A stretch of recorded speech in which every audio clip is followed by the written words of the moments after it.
One thing in Korn that sounds like anybody, they're themselves.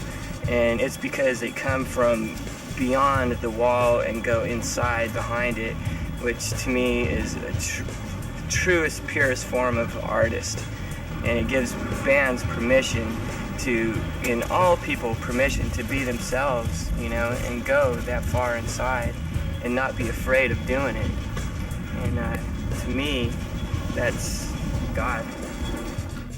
With a small record company advance, Korn set about recording their first full-length studio album at Indigo Ranch Studios, an all-analogue facility located in the picturesque setting of the Malibu Hills. Far from being a lush pastoral snapshot in sound, the resulting monster of a self-titled debut album was released in October 1994. Going straight for the jugular, the music Korn had put to disc was totally brutal in nature. Sludgy, nasty, basic, riff-laden heavy metal, replete with clever lyrics covering all manner of unsavoury topics. Jonathan Davis's unusual vocal style varied between singing, half-rapping and breathless shrieking. No one knew what to label them. The world of music journalism sure didn't, and critics seemed downright annoyed by the idea of these 5 screaming freaks upsetting their set preconceptions of what genre Korn should neatly fit into. The music was too cool, so it wasn't traditional metal. It was far too white, so it wasn't hip-hop. It was too heavy-handed, so it wasn't alternative. Ironically, the cathartic rage and rhythmic pulse of Korn's debut saw Korn dubbed in the music press unimaginatively as a funk metal act. What really was on offer was something quite unique. Are you ready?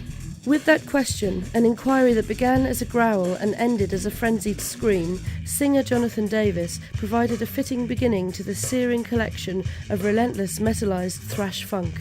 His question was well posed. This wasn't music for the faint of heart. Korn and their producer Ross Robinson had found a sonic formula that worked wonders. Just start with a layer of fuzz-soaked guitar, add some big ballsy beats, and finish the whole lot off with a healthy dose of tortured vocals on top. This was dark music, scary music.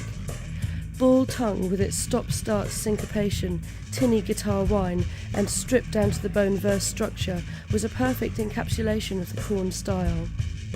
The track also contained a trace of hip-hop flavour, not that Korn were about to become worldwide dance floor chart sensations. Far from it. Their assault was severe, fueled with explosive bursts of guitar a la early Metallica, as well as frenetic tempo changes reminiscent of crossover rockers' Faith No More. Within its grooves were lyrical themes of frustration and alienation.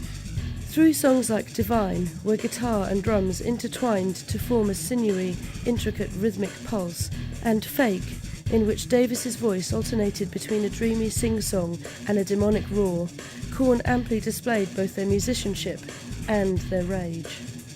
But the disc's most startling moment was exemplified in the track Daddy, in which the farthest reaches of human cruelty and depravity were held up and judged by an abused child, beginning with a haunting surprise and ending in an emotional meltdown, a final purge, with Davis sobbing, screaming, "You ruined my life."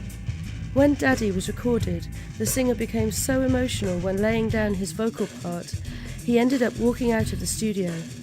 Luckily, the sound engineer left the tape rolling. To date, Daddy has only been performed live once, a performance that also proved too much to handle for the Korn frontman. Apart from the insight and awareness of their music, the band also developed an extremely fashionable visual sense, in that they became a sportswear manufacturer's wet dream.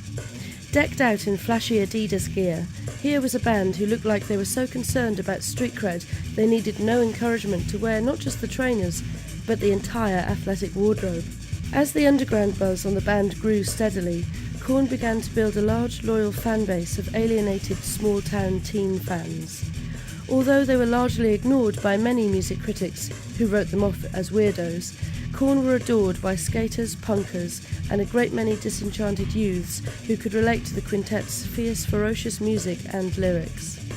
Though its sales were only moderate at first, during its first week of release it only chalked up sales of just over 1,000 copies, Korn's self-titled debut was to be a sleeper that snuck up on unsuspecting audiences some 6 months after its release to become something of a hit.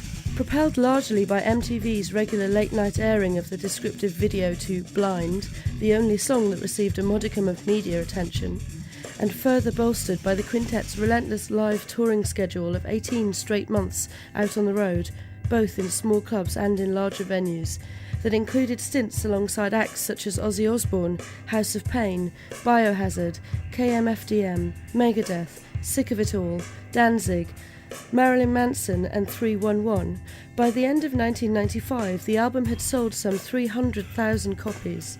Constant touring had put them into the charts as part of metal's new guard, but then that was no surprise. Even before the release of their debut album, Korn's dedication to live work was impressive with over 200 shows. The album eventually gave them their long-awaited commercial breakthrough, and saw Korn cited in Billboard magazine as the first debut hardcore rock act to top the Heatseekers chart and one of the first to crack the upper half of the Billboard 200 in over 2 years. By 1996, some 24 months after its release, sales had reached platinum status.